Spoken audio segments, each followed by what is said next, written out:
Welcome to my YouTube channel. Please subscribe and press the bell icon. अस्सलाम वालेकुम students, welcome to my YouTube channel. सबसे पहले मेरे channel को subscribe कर लें, बेल आइकन को प्रेस कर लें और अगर ये वीडियो अच्छी लगे तो इसे लाइक लाजमी करें। तो चलिए वीडियो स्टार्ट करते हैं। आज हम पढ़ेंगे फर्स्ट ईयर का चैप्टर नंबर 3 जिसका नाम है डार्क देवर एंड गोल्डन आइड, यानी वो स्याह रंग के और जर्द आंखों वाले थे। इस चैप्टर की स्टोरी कुछ इस तरह है कि कुछ लोग एक रॉकेट में बैठ के मार्स पर चले जाते हैं, मरीख पर चले जाते हैं, और क्योंकि उन्हें ये लगता है कि ज़मीन कुछ टाइम के बाद ज़मीन पर बॉम्ब ब्लास्ट होंगे और ज़मीन मुकम्मल तौर पर तबाह हो जाएगी, तो इसलिए कुछ लोग एक रॉकेट में बैठते हैं और मार्स पर चले जाते हैं। और मार्स पर पहुंचकर उनके साथ क्या क्या होता है इस चैप्टर में हम पढ़ते हैं। तो चलिए चैप्टर स्टार्ट करते हैं। The rocket metal cooled in the Medo winds. Rocket की धात चरागाह की हवाओं से ठंडी पड़ गई। यानी जब वो रॉकेट लैंड होता है मरीख पर तो थोड़ी देर में रॉकेट की धात ठंडी हो जाती है, क्योंकि वहाँ पर जिस जगह पर वो रॉकेट लैंड होता है वहाँ पर सरसब्ज मैदान होता है, तो उसकी हवा से उसकी धात ठंडी हो गई। Its lid gave a bulging pop. Its lid उसके ढक्कन से यानी उसके दरवाजे से जब वो दरवाज़ा खुलता है तो क्या होता है, गेव अ बल्गिंग पॉप, एक धमाकेदार आवाज़, एक झटके से, यानी जैसे हम फिल्मों में देखते हैं कि जब कोई स्पेसशिप लैंड होता है तो फिर एक दरवाज़ा खुलने की एक आवाज़ आती है, तो वैसी ही आवाज़ एक सुनाई देती है। फ्रॉम इट्स क्लॉक इंटीरियर, उसके अंदरूनी कमरे से, उसके कंट्रोल रूम से, stepped a man, a woman and 3 children, एक आदमी, एक औरत और 3 बच्चे बाहर निकलते हैं। The other passengers willed away, बाकी जो दूसरे मुसाफिर होते हैं वो तेज़ी से बाहर निकल जाते हैं। अक्रॉस द मार्शियन मेडो, और वो मरीख के सरसब्ज जो मैदान होते हैं, जो चरागाह होती है, चरागाह के उस पार चले जाते हैं। Leaving the man alone with among his family, उस आदमी को उसकी फैमिली के हमरा छोड़कर तन्हा बाकी सारे मुसाफिर निकल जाते हैं, और वो वहीं पर, वो ख़ानदान जो एक आदमी, एक औरत और 3 बच्चे होते हैं, वो वहीं पर खड़े रहते हैं, बाकी सब लोग बाहर निकल जाते हैं। The man felt his hair flutter, मर्द ने अपने बालों को फड़फड़ाते हुए महसूस किया। And the tissues of his body, और उसके जो बॉडी के टिश्यूज़ थे, उसके बॉडी के खुलिये थे, ड्रॉ टाइट, सख्त हो गए। As if he were standing at the centre of a vacuum, ऐसे वो सख्त हो गए, ऐसे लग रहा था कि जैसे वो एक खला के दरमियान में खड़ा है, इस तरह से उसका जिस्म सख्त हो गया था, उसे लग रहा था कि वो एक खला में खड़ा है। His wife before him, उसके सामने उसकी बीवी, seemed almost to wilt away in smoke, उसके सामने उसकी बीवी, ऐसे उसे लग रहा था कि उसकी बीवी धुएं में तेज़ी से हरकत कर रही है, ऐसे महसूस हो रही थी। उसकी वाइफ जो उसके सामने खड़ी थी, उसकी वाइफ तेज़ी से हरकत करती हुई महसूस हुई। द चिल्ड्रन स्मॉल सीड्स, बच्चे, स्मॉल सीड, छोटे बीजों की तरह, might at any instant be sown, कि किसी भी लम्हे बोया जा सकता था, to all the Martian climes, मरीख के तमाम खितों में। यानी छोटे बच्चे, उसके जो बच्चे थे वो छोटे बीजों की तरह ऐसे थे कि किसी भी लम्हे मरीख के तमाम खितों में बोए जा सकते थे। तो आपने वो सुना होगा कि बच्चों को जिस तरफ भी लगाओ तो वो लग जाते हैं, क्योंकि बच्चे होते हैं। तो यहाँ पर भी ये बताया है कि बच्चे थे तो मरीख पर आहिस्ता आहिस्ता वो एडजस्ट कर लेंगे, क्योंकि वो अभी बच्चे हैं, उनके आगे पूरी लाइफ पड़ी है, और अगर वो मरीख पर रहते हैं तो वो आहिस्ता आहिस्ता मरीख को अपना समझ लेंगे और रहना शुरू हो जाएंगे, मरीख पर रह लेंगे, अपने आप को एडजस्ट कर लेंगे, क्योंकि अभी वो बच्चे हैं। आहिस्ता आहिस्ता वो इन चीज़ों के आदी हो जाएंगे, और फिर जब वो बड़े होंगे तो मरीख की हवा जो है वो उनके लिए इतनी ज़्यादा तकलीफ़ देनी होगी, उनको इतनी ज़्यादा बुरा महसूस नहीं होगा, और वो आहिस्ता आहिस्ता वो मरीख को अपना घर समझ लेंगे। अब जब वो आदमी मरीख पर आ गया है तो उसे अब महसूस होता है कि शायद उसने गलती कर ली है और डिफरेंट एटमॉस्फेयर का सामना करना पड़ता है उसको। वो हवाएं जो हैं उसको लगता है कि वो बहुत ही अजीब हैं, और क्योंकि मरीख की हवा जो है वो उसे लगता है कि सूटेबल नहीं है और उसका उन हवाओं का उसके जिस्म पर क्या असर पड़ रहा है वो उसको महसूस कर सकता था। The children looked up at him, बच्चों ने उसकी तरफ आंख उठाकर देखा। As people look to the sun, जैसे लोग सूरज की तरफ देखते हैं।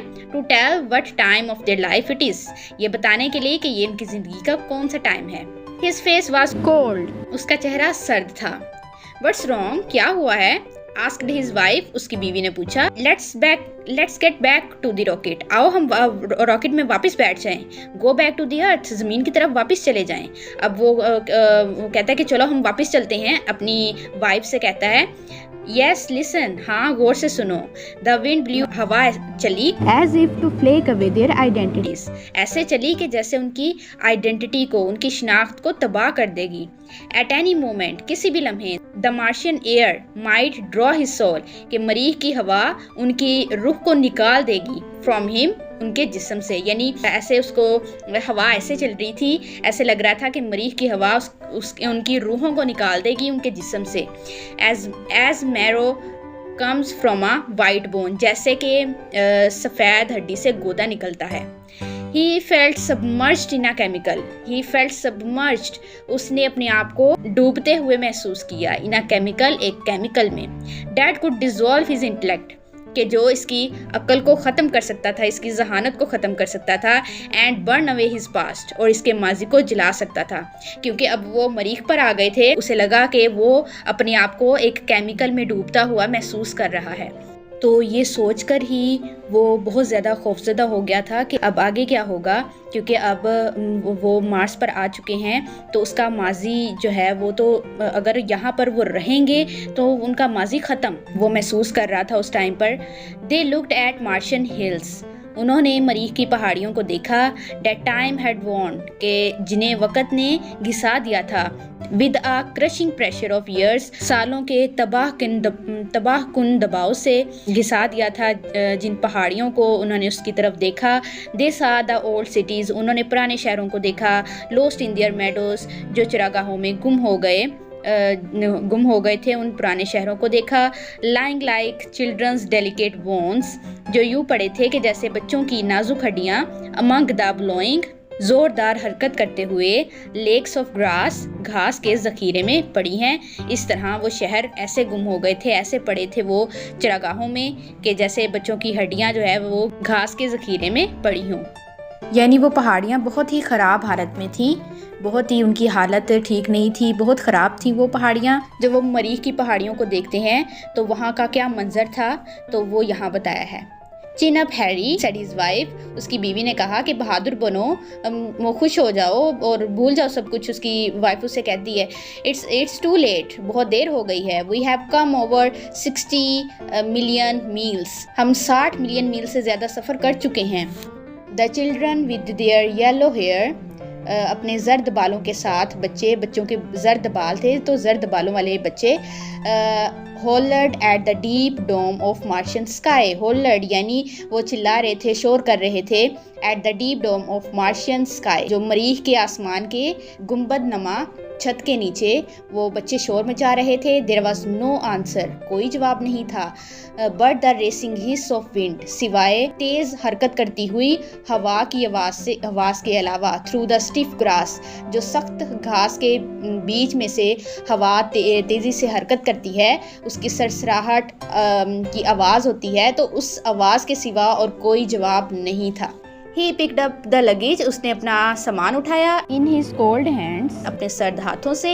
Here we go, हम चलते हैं। He said, उसने कहा।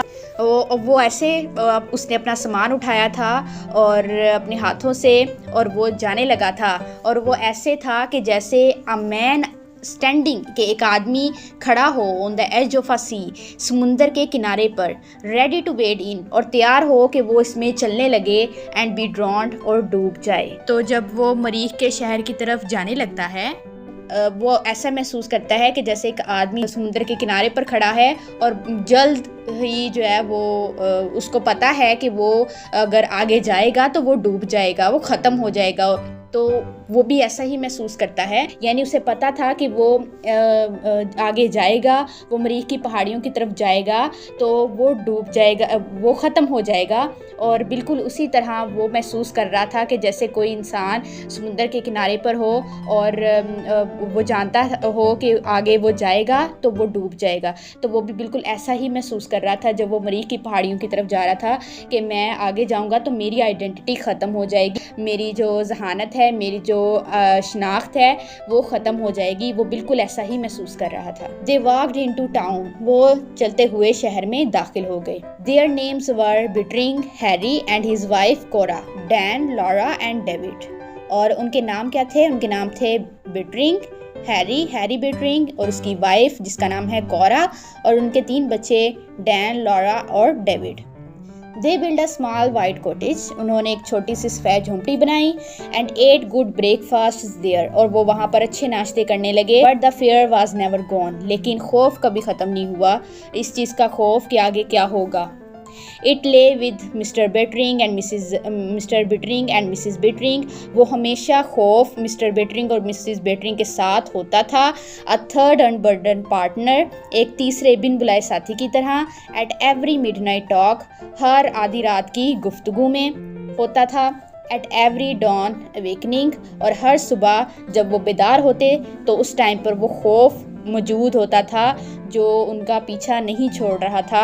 ये खौफ कि आगे क्या होगा, ये खौफ कि वो आगे कैसे सरवाइव कर पाएंगे, क्योंकि वो सब कुछ छोड़ आए थे और मरीख पर रह रहे थे, तो वो कैसे रहेंगे, क्या होगा आगे, ये सोच कर वो फिर खौफजदा होते थे। I feel like a salt crystal, मैं एक नमक के क्रिस्टल की तरह, एक नमक के टुकड़े की तरह महसूस करता हूँ। ही सैड, उसने कहा। इन अ माउंटेन स्ट्रीम, पहाड़ी नदी में। बीइंग वाश्ड अवे, ख़त्म होता जा रहा हूँ। यानी वो कहता है कि मैं अपने आप को ऐसे महसूस करता हूँ, नमक का एक टुकड़ा है और वो जैसे वो पानी में घुल जाता है, बिल्कुल ऐसी तरह मैं अपने आप को एक नमक के टुकड़े की तरह महसूस करता हूँ जो पहाड़ी नदी में ख़त्म होता जा रहा है। We don't belong here, हम यहाँ से हमारा ताल्लुक नहीं है। We are earth people, हम ज़मीनी लोग हैं। This is Mars, ये मार्स है। It was meant for Martians, ये मरीख वालों के लिए है। For heaven's sake, खुदा के लिए। कोरा, let's buy tickets for home, चलो हम घर के लिए टिकट लें, खरीदें और हम घर जाएं, अपने घर, अपने ज़मीन पर वापस जाएं। बट शी ओनली शोक हर हेड, लेकिन उसने सिर्फ अपना सर नहीं में हिलाया। One day the atom bomb will fix the earth, एक दिन एटम बम ज़मीन पर गिरेगा, ज़मीन बर्बाद हो जाएगी, ज़मीन तबाह हो जाएगी। Then we will be safe here, फिर हम यहाँ बिल्कुल महफूज होंगे। उसकी बीवी उसको तसल्ली देती है कि हमने ठीक किया, क्योंकि ज़मीन बहुत ज़्यादा डेंजरस है और हम वापस नहीं जा सकते, क्योंकि किसी ना किसी दिन जो है वो बॉम्ब ब्लास्ट होगा और ज़मीन तबाह हो जाएगी, तो हम यहाँ पर बिल्कुल सेफ़ हैं। तो आगे से मिस्टर बिटरिंग क्या कहते हैं? सेफ़ एंड इनसेन, हम सेफ़ तो हैं लेकिन पागल ज़रूर हो जाएंगे अगर हम यहाँ रहेंगे तो। नॉनसेंस, पागलपन। Mr Bittering looked out of the windows, Mr Bittering ने खिड़कियों से बाहर देखा। We are clean decent people, हम साफ सुथरे और उम्दा लोग हैं।